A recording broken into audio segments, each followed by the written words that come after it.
where alcohol and drugs took me to. Oh, I'd love to be able to tell you that. That's where I took me to. The only thing that alcohol and drugs did in my life, they kept me alive long enough to find Alcoholics Anonymous. That's all. I'm as sure as I'm standing here without alcohol working in my life, I'd have blown my brains out before I was 9 years old.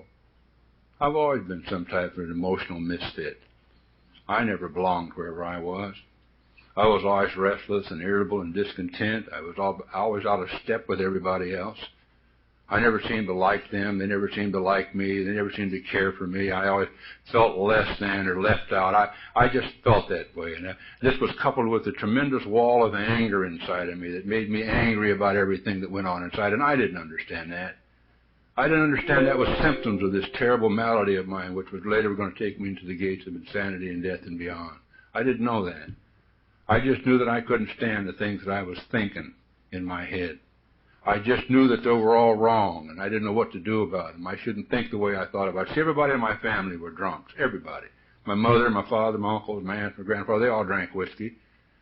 They drank whiskey and sold anything they'd get $1 for. They didn't care what it was. My uncles were my role models. They made whiskey, sold it into whorehouses, went to penitentiaries. I told myself, I'm going to be different than they are. And I was. I smuggled dope, sold it into whorehouses, went to penitentiaries. But I was different. I damn near died being different. In Alcoholics Anonymous, I damn near died being different. And that's another story all in itself. I started looking for a way out of this dilemma a long, long time ago because I knew I needed a way out. I knew I needed something, and I knew I didn't have it. I didn't know what it was. What I was doing crawling around in that cell in solitary confinement 28 years ago, barking at the moon, the same thing I did scratching around in the dirt as a kid. I was looking for something. I didn't know what it was I was looking for, but I always knew that I didn't have it. I knew it was somewhere out there, and I was going to find it. I had to find this thing. I don't know what it was. It was always some type of a compelling need way down deep inside of me to find that thing, whatever it was. I had to find it because I knew I didn't have it, and I knew somewhere it was. And I started looking around for it. I didn't know what it was. I looked up, and there stood my grandmother. I thought she had it because my grandmother lived till she was 9 years old, and she never drank or she never smoked a cigarette. And I thought my grandmother had it. And I thought if I went where my grandmother went and did what my grandmother did, I'd be like my grandmother. I'd have it too. But you see, I never understood that wherever I went, I went. I mean, that's kind of deep for some of you heavy thinkers, but that's the way it was. Because I went with my grandmother one time. I left these people that I felt different and strange and irritable around and hated. And I went on the other side of town with another group of people, nice people. And I felt different and strange and irritable and hated all of them too. And I didn't understand that. And then I started waiting for these quote and unquote superior people to tell me what was the matter with me. I remember sitting back there in that pew with my grandmother in this church a long, long time ago, and this guy mounts this rostrum, and he stands there with his air of authority and his magnificence about him, and I wait for him to tell me why I feel this way, and he tells me I'm supposed to love and honor and respect my parents. He says, you're supposed to love your brothers and your sisters, and I didn't. I hated them. I hated them for reasons I didn't even understand. I felt very guilty about that. That long arm of guilt went down inside of me and damn near choked me to death that day. And I became frightened to death that they were going to find out I was hating when I was supposed to be loving. And that was the thing I did most of my life. I started masquerading out here because I thought people was going to find out what was going on in there. And that's the first time I remember having that feeling. But I carried that feeling with me into the gates of insanity and death and beyond and into Alcoholics Anonymous for a long time. That people were going to find out that what was going on in here was not what was going on out there. And I didn't understand that. I remember walking out of church that day, my old man standing there drunk and hungover, and he tapped me on the head and said, son, if you continue to go to church, you're going to grow up to be just like me. I don't know what it did for my old man, but I ain't been back to church since. And it ain't got nothing to do with church. It's got a lot to do with me. It's got a lot to do with me. I remember laying awake in this house that I lived in the middle of the night. It was an alcoholic's house, and 2 drunks were working in there, and that's a terrifying place for little kids to live in. It's frightening. Because there's screaming and there's yelling and there's cussing and there's flesh hitting flesh and there's breaking furniture and deathly silence. Every once in a while the old man come got me and started kicking me around. He didn't do it to my brothers, he just did it to me. I remember laying there when they're gone at night and I'm thinking about the things that are going on in my life I don't understand. I think about my uncles who live in penitentiaries and my aunts who work in those houses on the other side of the tracks. I think about my old man who beats up my mother and my mother who beats up my old man. I think about all that stuff. And somewhere way back there in the middle of the night it dawned upon me what the problem was. It was alcohol. They drank, and they did those things. I'm not going to drink. I'm not going to be like them. I'm going to be better than they are. I'm going to step out into that world. I'm going to have something. I'm going to do something. I'm going to be something. What do you do if you're weird? I'll tell you what I did. I took a drink. It wasn't any big decision on my part. I just took a drink of alcohol. And it was the most fantastic thing that ever happened to me in my life. It went down in there and it just kind of tore all the madness from me. It took me from the black pit of nothingness, stood me into the gray fringes, the business of living, installed in me some type of arrogance that said, damn you world, it's all right. I'm not good enough to be around the good people, but I'm too good to be around the bad people. It's okay right here. That's what alcohol did for me. If alcohol still did that, I'd still drink it. That's as simple as I know how to tell you. And the reason I don't drink alcohol or use drugs anymore, they don't work. They just don't work. Matter of fact, they quit working 10 years before I knew they did. I spent the last 10 years of my life running around out there in the world trying to find the answer into the hypodermic needle 10 years after I quit working. And the idea that went into my head and stayed in my head for a long, long time was, God damn it, it worked once, it's got to work again. It has to work again. You see, what really happened to me when I took my first drink of alcohol is a very simple thing for an alcoholic. I was enslaved and stuck into bondage to a feeling that happened to me when I took my first drink of alcohol. When I took my first drink of alcohol, that stuff went down inside of me and did that. I was enslaved with this feeling that I tried to recapture for the next 20 years of my life and never quite made it again, ever. Oh, from time to time there was temporary relief there. But I found out in my case it became more and more apparent that I had to have more and more and more and more of everything to get the same feeling that I'd had the last time. And pretty soon, after all these years, it became so elusive that it never came back. That all I'm looking for is oblivion. And I had trouble when I came to Alcoholics Anonymous for a long time because I would hear people come to Alcoholics Anonymous and say things like, from this podium, say how they went to school and they studied and they became dentists and doctors and lawyers, and then they drank, and then the first thing they knew, they lost all that stuff. And I didn't understand that. I didn't understand it. And some of them didn't. Some of them didn't lose nothing. They were still driving their Mercedes and living on the mountains and doing all the things. And I didn't understand that either. And I used to say to myself in my righteousness, in my judgmental situations, I'd say to myself, they can't be alcoholics like I am.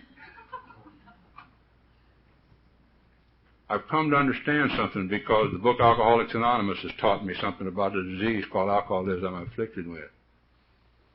I've come to understand in the book Alcoholics Anonymous talks about our disease. It says in the beginning, every alcoholic, in the very beginning of this disease of alcoholism, everybody is drinking for the relief that comes from taking a drink of alcohol. And in the latter stages of this disease called alcoholism, every alcoholic is drinking for the same reason, for oblivion. I guess, in my own case, I was born in the latter stages of the disease called alcoholism. I never one time ever remember ever just going to say, I'm just going to take the edge off. I didn't have edges. I just drank. I took a drink of alcohol, and 3 days later they pulled me out from underneath a bridge and stood me in front of a judge and sentenced me to the Hutchinson State Reform School. 20 years later, I took a drink of alcohol. They pulled me out of a car in Compton, stood me in front of a judge, and sentenced me to 20 years in the penitentiary. That's what happened to me when I drank. I got drunk and went places. Heard that old story about let's get drunk and be something? Tim, I listened to the guy talking about chapter 3, he said something about taking a trip and not taking a trip. The only thing I didn't do in chapter 3 was I did not take a trip. You know, I always took a trip somewhere. And I didn't know, but, you know, being locked up, you know, the first time I went into an institution, they raised my standards of living. They did. First time I ever slept between sheets in my life was in a reform school. It's kind of hard to come back out there and face reality when you've been lying for so long, because we lie a lot in them places. Now, I know you don't know much about that, but there ain't no small-time crooks in jail. Did you know that? There ain't none. I mean, you know, I mean, if you, there ain't, I don't know who used to use all the dope, because all the dealers were in jail. I mean, everybody dealt. All had tons of dope, baby. 45 women and 18 Cadillacs. Everybody had that. I didn't know they sold that many Cadillacs out there. But usually by the end of that story, always somebody would say, "Would you save me a drag off that cigarette before you throw it away?" We're so big and bad we can't even afford a pack of cigarettes. You know, but we bad. You get so you think bad and you act bad and you smell bad. Be bad, because you see, if you're like me and you don't belong, you better get it together. You can't let nobody, you know, I mean, I don't know what you did in there, but we just sit around the domino tables and somebody say, "How you feeling today?" I say, "Oh, kind of inadequate."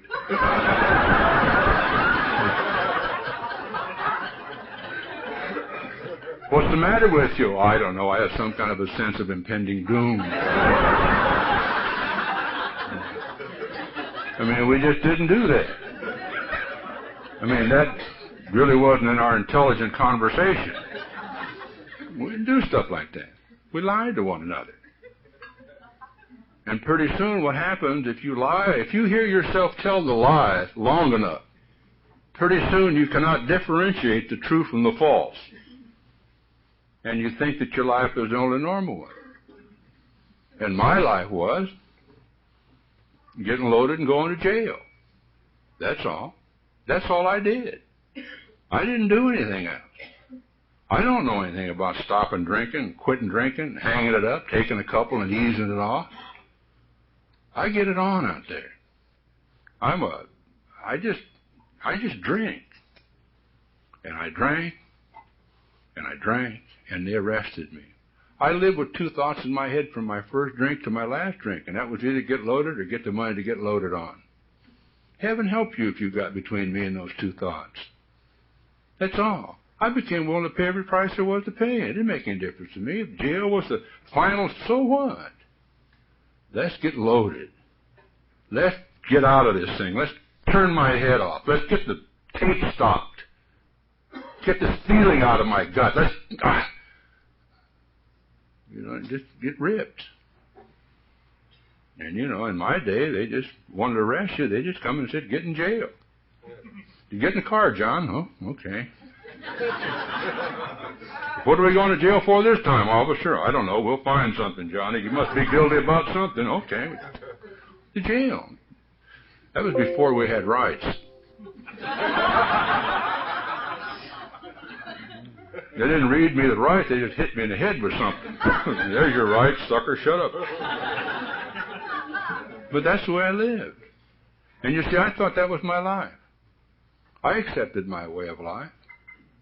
And the reason I accepted my way of life, because I knew that that was the best I was ever going to get. I knew that. I knew that, I'm one of them guys that the book talks about, that I spent my entire lifetime looking for lower companions.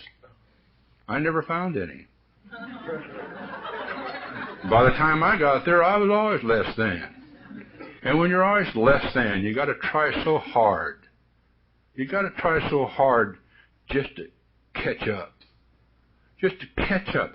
Not to be, because there's no thought of being better than. There's thought is just measured so they won't find out that you're less than. You got to do more. You got to steal more money. You got to hurt more people. You got to use more dope. You got to have more broads and more. You got mama. It's almost never enough. But you got to do it just so they don't find out you don't belong there. Because when the heat's down and there's nobody around, I never really ever belonged anywhere. I was never really ever comfortable anywhere. And by the time I came to Alcoholics Anonymous, and by the time I got to you, I didn't know what I was. I didn't know where I'd come from. I didn't know what was going on. I had so many ideas about what I was, I didn't know what I was. At any given moment, I become a Mexican. It didn't make any difference to me. My sponsor used to talk about drinking 10 high whiskeys. That's the best deal I ever got, that 10 high whiskey. He says it made you good looking and strong. I said, that was nothing. He said, what? And I said, I used to stick a needle in my arm and became a Mexican.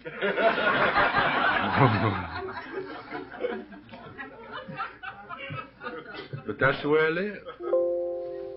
And I never thought I was ever going to get out of it. I just kept going and going and going. And there was a time in my life when I was supposed that I had it all. 1948, 49, 50, I had all there is to have. I had more money than there was. I had apartment buildings. I lived in the top floor. I had closets full of $300 suits and big automobiles. I had people come around all hours of the night and day begging me for favors. Every once in a while, the big man gave me a favor. I couldn't leave the apartment because every time I did, they jumped on me and took me to jail. But I used to wander around in the street sometime in my big automobile in my new suit with nobody around to impress about what a big man I was. And I asked myself those questions. I'd drive up alongside of people in old beat-up pickup trucks who were going home from work, and I'd say to myself, I wonder why I'm not like him. Why can't I be like my brother? Why can't I just go to work and have a wife and a couple of kids? God, what's the matter with me? I didn't know. I didn't know what was wrong with me. I know one thing, I was running out of people, places, things, circumstances, and conditions to blame for my dilemma. I knew that. I know it today. And you see, the thing that kept me from going totally insane, from my brain exploding, was my ability to blame somebody other than me for my own actions. And when I run out of people, places, things, circumstances, and conditions to blame for my dilemma, I could blame God for it. God's fault. He don't talk back. He's a great whipping post. Listen, you hear him in A. Listen to him all the time. I guess if God wants me to have a job, he'll shoot it down here to the club. Deal.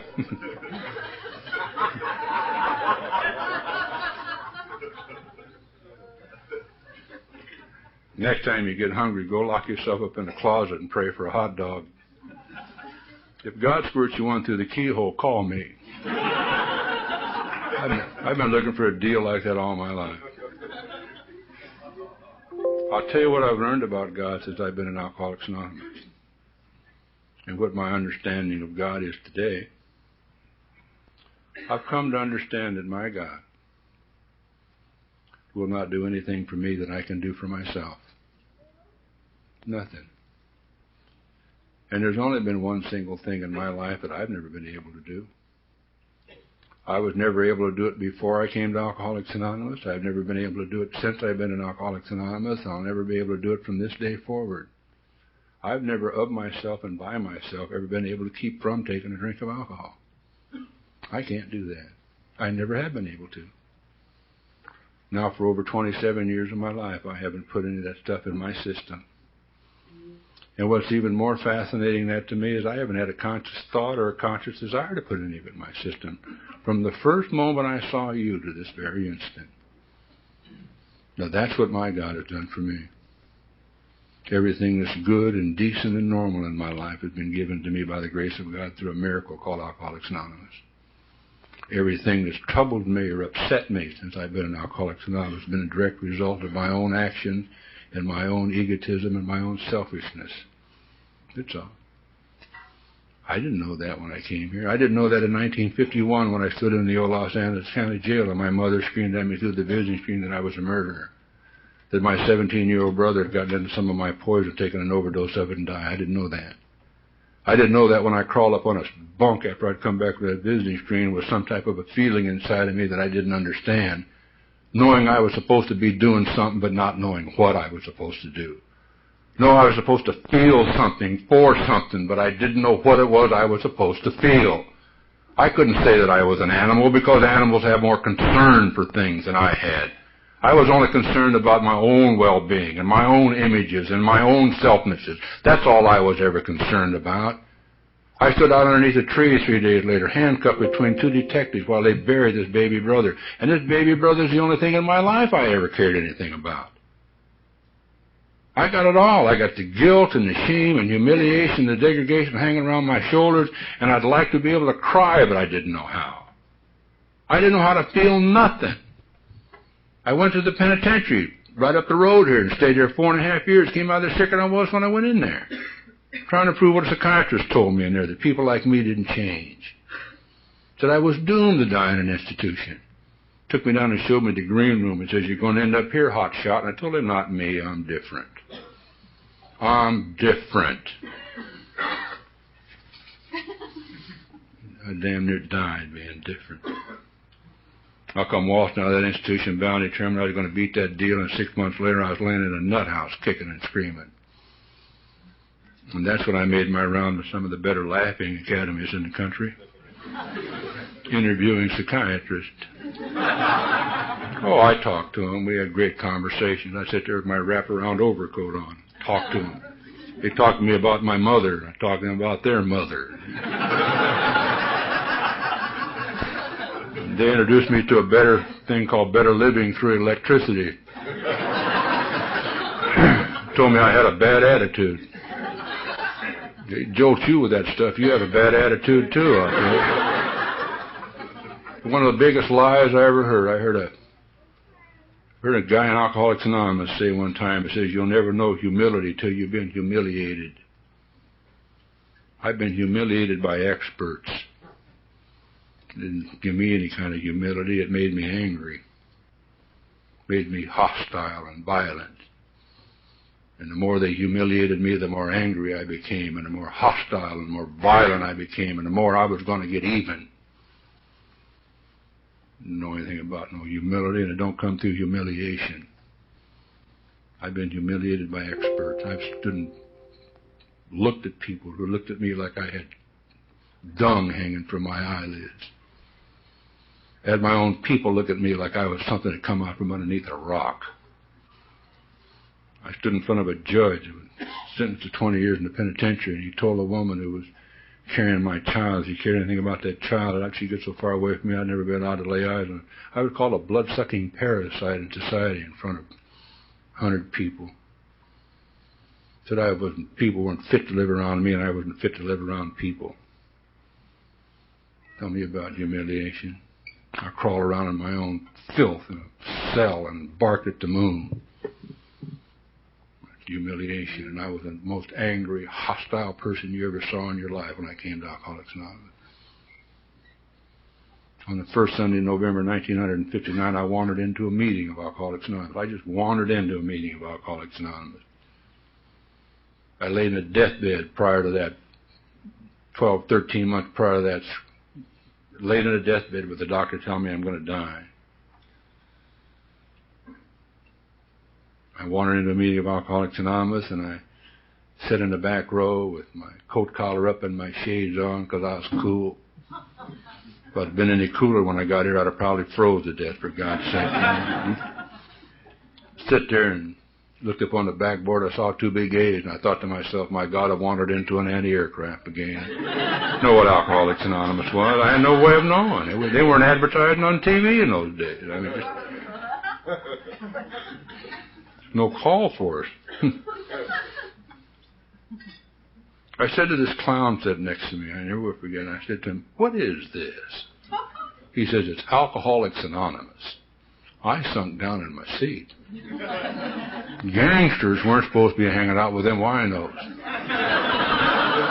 If it had been Gangsters Anonymous or Overhip Anonymous or Do-Do-Do's Anonymous or Dope Fiends Anonymous, that was pre-addict days. Anything.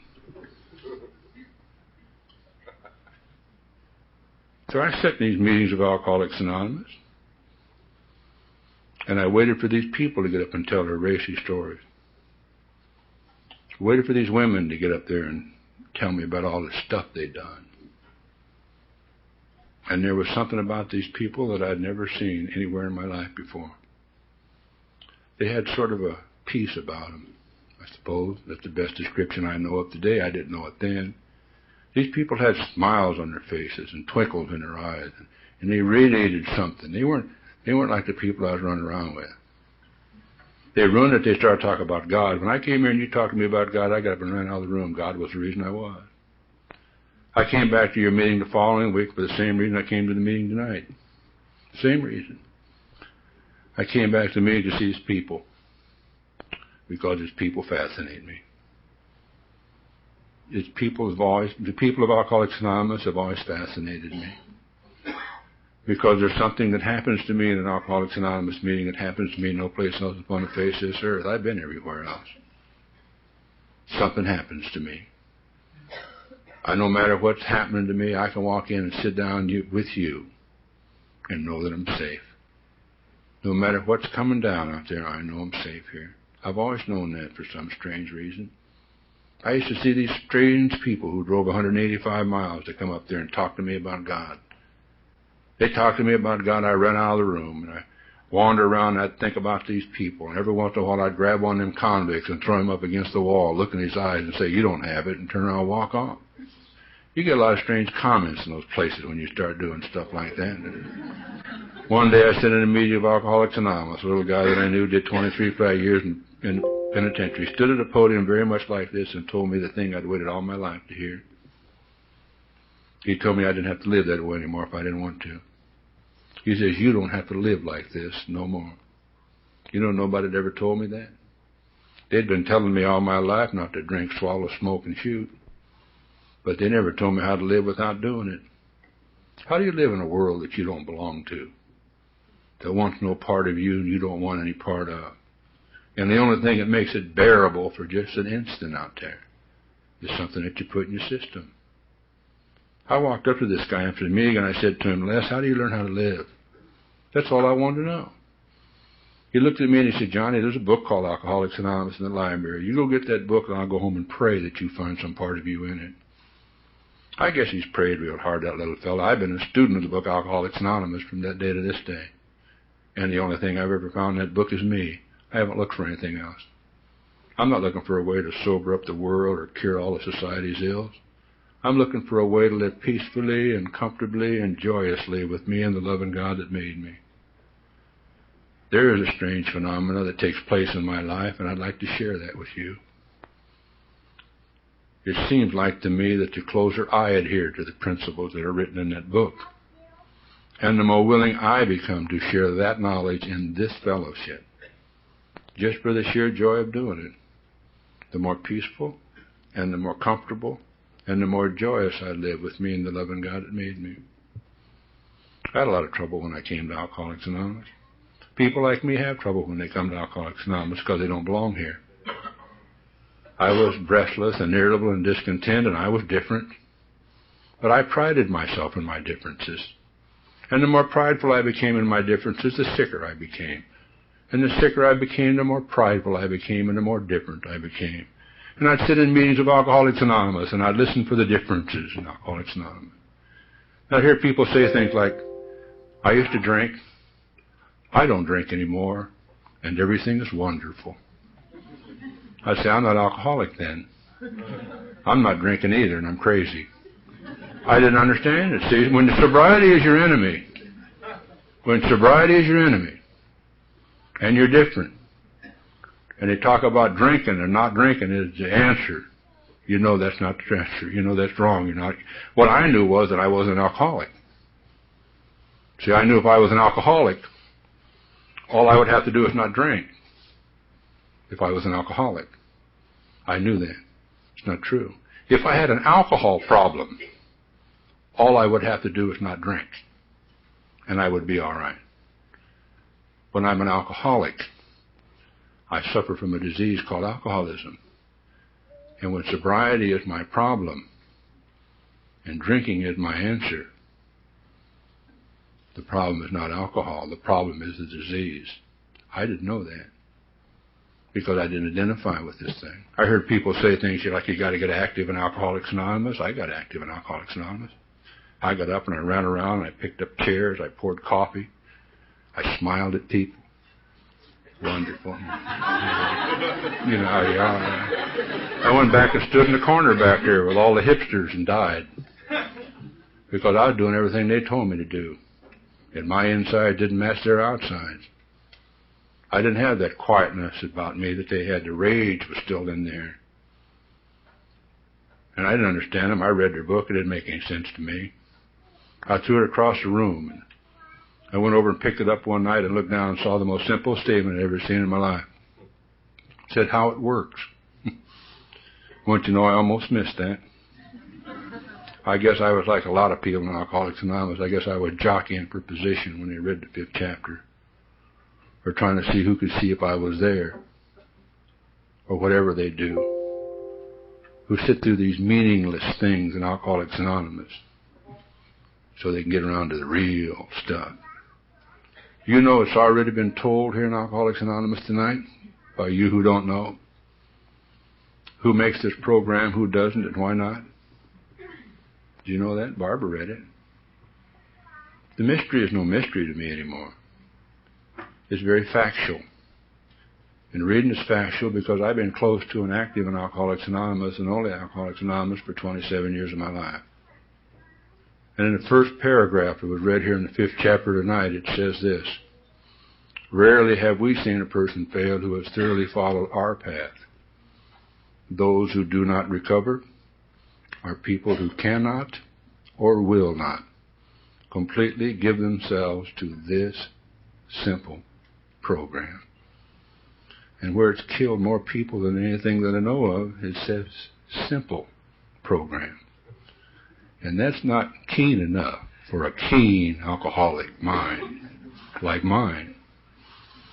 You ever stop to wonder that the only people who tell you about the keen alcoholic mind is the alcoholic?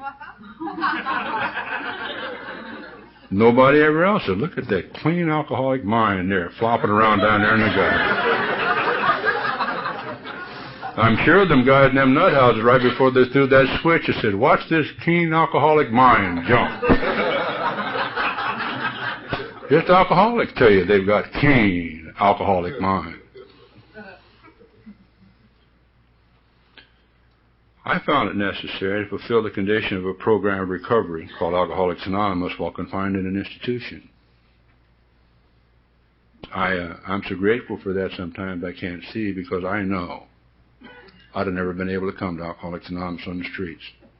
My differences were so great. My hate and my bitterness, my guilt were so great, I'd have never made it. I could have never walked in the door of Alcoholics Anonymous on the street. I had to be confined. But you see, I think God knew that.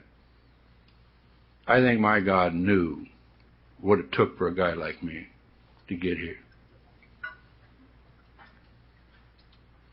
You know where I admitted I was an alcoholic? In my 5th step. In my 5th step. I could admit that I was an alcoholic through the first 4 steps of this program, Alcoholics Anonymous. I wrote an inventory, and I sit down with a man. I spent 3.5 hours with him. I told him about every rotten, filthy, corruptible thing I'd ever done in my life. And somewhere in my 5th step, I heard myself say to this man that I was an alcoholic. And from that thing, there came a relief and a freedom from inside of me that I carry with me to this very day. Do you know why I'm free today? I'm free today because I know what I am. I know what's the matter with me. I haven't got a bunch of them stumbling blocks called andas attached around me.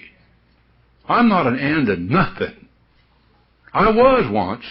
Oh, was I once. When I first come to Alcoholics Anonymous, I was a convict. Ain't that bad? Convict. Not inmate, convict. I was a convict, and I became a convict and a dope fiend. I was just right on back there. And I became a convict and a dope fiend and a young person. I had so many andas attached to me that I looked like a dirigible with a tail hanging on it floating down the road. And you know what they are? I'll tell you exactly what they are. They're differences. They're conscious separations from. And they're doorways that allow you to walk right out of Alcoholics Anonymous. That's what they do. They're little walls that kept me from being apart from, and my denial, that's what I was. And you know what I am today? I'm just an alcoholic. Just an alcoholic. I don't know what that means to you, but I tell you what it means to me. That means that if I'm an alcoholic and you're an alcoholic, and you have to do something to stay sober, so do I. But by the same token, if I'm an alcoholic and you're an alcoholic and I have to do something to stay sober, so do you. I no longer have the option, because I don't have any conscious separation from, of saying, I don't have to do that, but you do, because you're an alcoholic. I'm an alcoholic, and all I got to do is not drink. I don't have that option anymore. And the funny thing has happened to me. I'm no longer different here either. I've been a part of Alcoholics Anonymous from that admission to this very instant. And if you were sitting in a meeting of Alcoholics Anonymous tonight, I would only pray one thing for you. I would only pray that you remove all your differences and join us in this fellowship of the Spirit. Quit being different, for God's sakes. What difference does it make? What difference? Our lives are on the line. I mean, if your life is worth some type of a sick image that you're packing, pack it. What difference does it make? I'll tell you what difference it makes. It makes a difference between life and death. This is Alcoholics Anonymous. That's what it is. It's not Alcoholics Anonymous and anything. It's just Alcoholics Anonymous. That's what I am. You see, when I admitted that I had this terrible malady called alcoholism, and found that there was a solution within the book Alcoholics Anonymous, I became willing to do what all the rest of those old fuddy-duddies had to do to get well. And the people of Alcoholics Anonymous gathered me in their arms and rocked me to sleep and taught me how to be a human being. They set me in rooms and they talked to me about my language, because my vocabulary consisted of about 4 four-letter words. Mother was a trigger that made it all work around there somewhere. And they told me things like cussing was a crutch for conversational cripples. And they said, we don't say things like that, Johnny. We do it like this. This is a spiritual program of recovery. And then they stood my wrath when they corrected me, because I rained on them. I don't change easy. I don't change easy at all. And you don't, when a guy with a monumental ego like me doesn't take correction very easy. And then I came out of that penitentiary 25 and a half years ago to a world I didn't know anything about. I still don't know anything about it. Like a little kid out there running around the candy store from time to time. I don't know what's going on. I don't. I came wandering out of that penitentiary. I went home to see my mother. She fell off the steps blind drunk. I picked her up and put her on the couch. I said, Mom, I'm going to an AA meeting. She said, fine, I think you should. My mother's still drinking. My mother was drunk last week. My mother's taught me the greatest lesson I know about Alcoholics Anonymous and its people. My mother taught me that I do not have the power to get anybody sober. I don't have the power to get them drunk either. If I had the power to get anybody sober, I wouldn't be here tonight. I'd be in Long Beach where my baby daughter needs to get sober. I'd be in Huntington Park where my mother needed to get sober. But you see, I don't have that power. I don't even have any power to keep me sober. Where would I get any power? I don't have any power. When I get here, I don't have any power. I got a daily reprieve from this malady of mine contingent upon what I do, and how I live, and my spiritual nature. That's what my book tells me. That's what my book says. I got right this instant, right now. This is what counts. Not yesterday. Tomorrow. No. Today I got right now. And man, I'm going to tell you something. If you could have lived this day with me today, and could have felt and seen what Alcoholics Anonymous can do, not for the alcoholic, but for the people around the alcoholic. If you could see the tremendous miles and distances that Alcoholics Anonymous can remove people, and the different things, if you could just see that, and the power that's manifested itself through these simple solutions this simple program of recovery called Alcoholics Anonymous. If you could have seen that, then you would come to understand the very meaning of the word God and the power that's manifested itself in that word. You know why I'm sober in Alcoholics Anonymous tonight? I found the thing. I found it. I found the thing that I thought I found when I took a drink of alcohol when I was 7 or 8 years old. I found the thing that I thought I found when I stuck a needle in my arm at 13. I found it. I not only found it, I live in it and have it all around me. It's in my every fiber of my being. It's when I wake up on. It's when I go to sleep on every night. I wouldn't trade places with anybody who lives upon the face of this earth. Not me. You can have it all out there.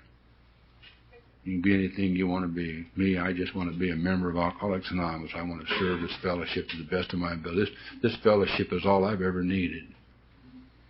I get sick and tired of hearing people saying, this ain't enough. You ain't found what's here. If this ain't enough, that's all I got to tell you.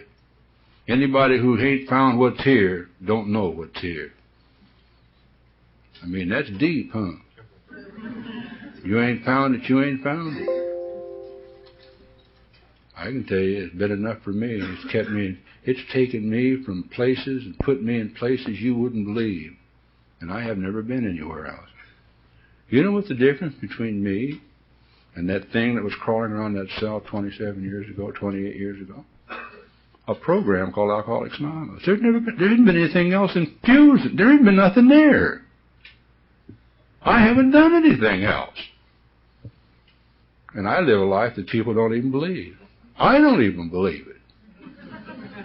Man, I come walking out of that penitentiary 25 and a half years ago, and I had one of them sponsors and went to school for heart. I'm sorry, God.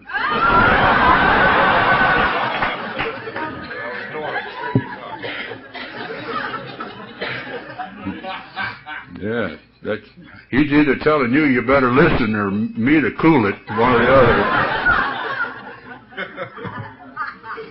This sponsor of mine must have went to school for hard-hearted sponsors. I mean, he did not have the slightest idea that I was sensitive. You know, he didn't care. Man, was he ornery. Told me I had to go to work. I said, what? He said, work. I said, what's that? He said, work. I mean, real deep words. Great psychological meanings, he told me. Work. And I said, what am I supposed to do? He said, work. I mean, my keen alcoholic mind could not get that all at once. I thought I'd been sober in the penitentiary for 1.5 years, and I came out of that penitentiary. I thought I should have some type of a junior executive job. I didn't want to be president right away. A little light vice president to start with would be fine, and then I would move. I finally found out what I was capable of doing. I couldn't even dig a ditch. I didn't know how. A guy gave me a job in the oil field, and I showed up to work there one day, and the guy said to me, what's your Social Security card number, kid? I said, what? He says, your Social Security card. And I said, what's that? He says, you don't have a Social Security card? And I said, You know, I thought that was something. I don't know what it was. He said, how old are you? And I said, I'm 30. And I'm very proud of that. You know, I made it. The doctor said I wasn't going to live till I was 22. Here I'm 30. I'm gone there. He said, where have you been all these years? And I said, you wouldn't understand if I told you. And he screwed up. He took me down and got me a Social Security card. See, I was hoping he wouldn't put me to work so I could go tell my sponsor they won't hire me. Put me to work out in that oil field. They damn near killed me out there. I didn't know how to do nothing. I put all the wrenches on backwards. And finally, I used to watch them when they got paid. You ever watch them when they get paid? You know what they do? They go get the wife and the kids, and they go buy groceries in the market. That's what they do. I used to watch them. I used to stand up on the corner and watch them as they come in. Oh. By the time I finally got around to working and getting a paycheck, my wife had come back, and she had our baby daughter with her. And so I ran home with this paycheck, and I said, let's go to the market. She says, we don't need anything. I said, I don't care. We're going to the market anyhow. That's what they do when they get paid. She says, who? And I said, them. He just put the kid in the car and says, come on, we're going to go to the market. Somebody stole my paycheck. You want to hear somebody scream? You want to hear a thief when they get stolen from. My very first paycheck they stole. Now, that's a dirty deal. You know what I mean? Who would have blamed me if I'd have got ripped, right? I mean, AA don't work if they steal your paycheck. I'll tell you, if I could have caught the guy that took that purse, there'd be a different talker here tonight. I'll guarantee you that. I'd be out there in Folsom telling you that AA don't work. I got all through with my insanity and my ranting and raving. I sit down and she poured me a cup of coffee. She says, you all through? And I said, yep. And she said, now you know how it feels. I went back to work that afternoon and I got another paycheck, and I've been getting paychecks ever since. No big deal. You work, they pay you. I mean, that's simple. I mean, you go to work and they pay you. Things happen, things don't happen. I had another baby daughter born, and my 5th or 6th year of sobriety, my wife took her own life. I didn't handle that very well either. I handled like I handled most things. I got mad at it, made it go away. My sponsor told me that God loved me a great deal, and I didn't think I could love me very much. I didn't feel that at all. I was ready to leave AA, and he told me to give big crosses to big hoss. He gave little crosses to guys named John. It's true. I guess what he really told me that day was that I have no immunity against life because I was sober in Alcoholics Anonymous. I guess that's what he told me. And you know the people who've been trying to teach me and cuddle me, my father in Alcoholics Anonymous and my sponsor and all these people who have gone before me and the people who love me only try to teach me one thing, that I'm not immune from life and I'm just basically a human being. When I get in Alcoholics Anonymous, what's dealt to everybody else. I have no immunity because I'm not drinking alcohol or using drugs and going to Alcoholics Anonymous meeting. I have no immunity from life. It's the tragedies of life are not going to pass me by just because I'm sober. And one of the greatest lessons I ever learned in my life, I learned from an old man who died a couple of years ago, who was like a father to me. I sit around in Alcoholics Anonymous meetings, and I hear these people talk about being the chosen ones. I ain't. I don't believe there's such a thing as a chosen one. I think most the highest form of egotism for me to be to tell you that I'm chosen or that we're chosen.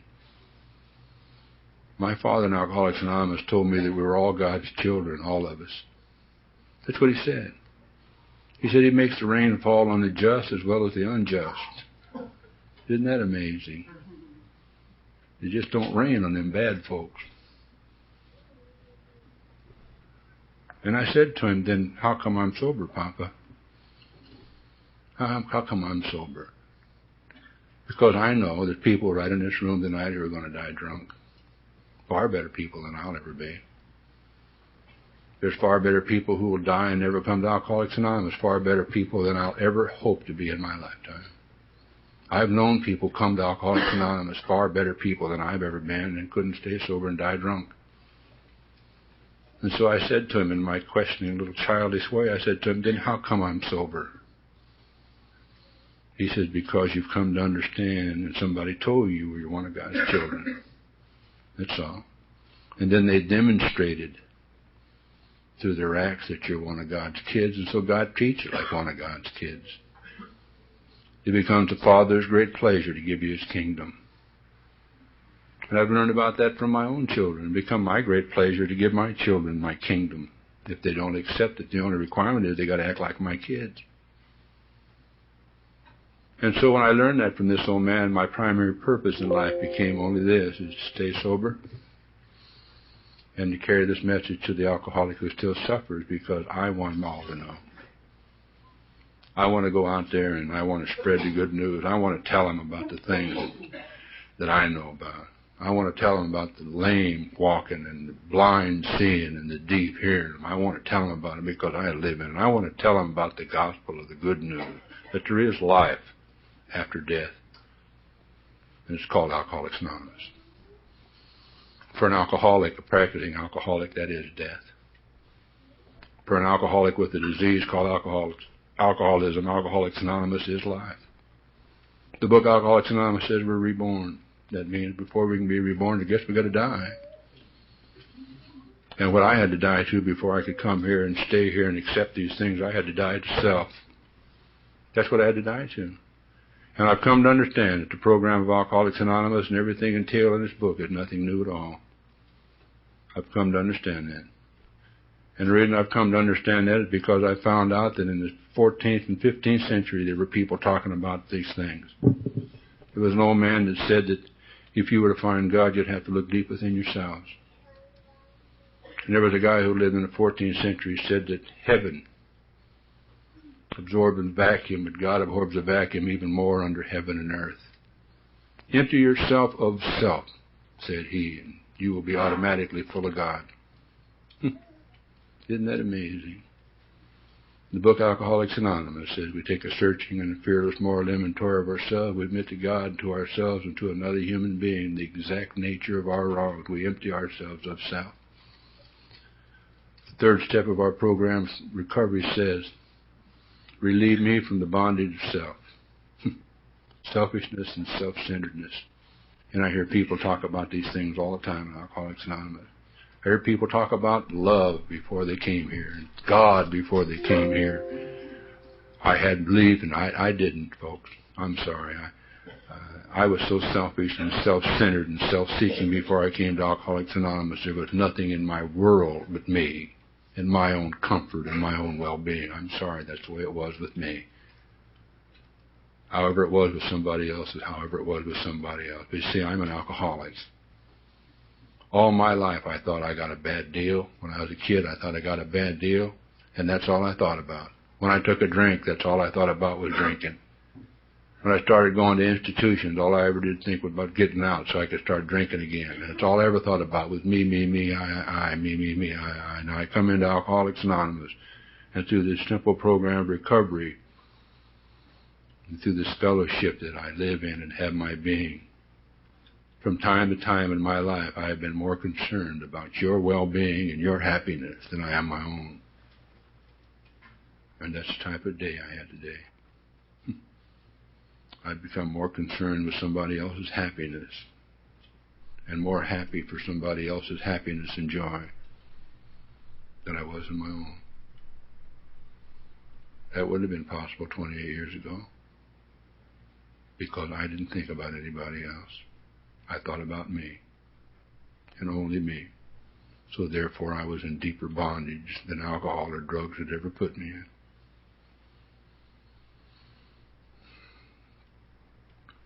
I guess by now you've come to understand that I really love Alcoholics Anonymous. And if you don't know that, I'd like to tell you that. I love Alcoholics Anonymous. I love it more than anything in the world because it is my world. Because of Alcoholics Anonymous, everything that I have and everything that I may ever be is because of Alcoholics Anonymous and my participation, nothing else. God, as I understand Him, is the byproduct of these 12 steps working in my life. God, as I understand Him. I hear people say all the time when you get in problems, pray. Go pray. Go in the corner and pray. Ask Him, turn it over. Do you know that in the last couple of 3 years of my life, it's been humanly impossible for me to pray. The pain was so severe at times. In the middle of the night, I could not sleep. I could not sleep. I could not conjure up a vision. I could not get a prayer. I could not communicate with anything. And you know the thing that gave me peace? I would think about one of you.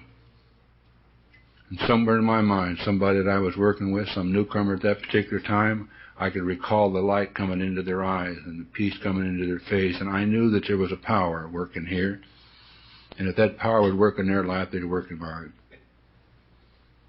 And so it became humanly impossible for me to think about God without thinking about Alcoholics Anonymous. It became humanly impossible for me to think about Alcoholics Anonymous without thinking about its fellowship. To me, they're synonymous. I cannot think about one without the other. And I'd like to tell you about a little truism. It's the only truism that I know. And it's the greatest truism I've ever heard. And it's this. If you keep doing what you're doing, you're going to keep getting what you're getting. Isn't that deep? I mean, it's heavy. In Bellflower, it goes right over their head. But you're such a deep group, I knew you would grasp that right away and take it and run with meaning. You know, that means what it says. I mean, there's no psychological implication there. If you're sitting in this meeting of Alcoholics Anonymous, and you have that football in your gut, and you're different, and you don't belong, and you don't want to be here, keep doing what you're doing. You'll keep getting what you're getting. But if you're sitting in this meeting of Alcoholics Anonymous, and you have a quiet heart, and all is right with you and the world and the people in it, then keep doing what you're doing. You'll keep getting what you're getting. I don't know about you, or anybody else who lives upon the face of this earth. I'd like to share this with you. I think that for me, I'm going to keep doing what I'm doing because I sure do like what I'm getting. Thank you.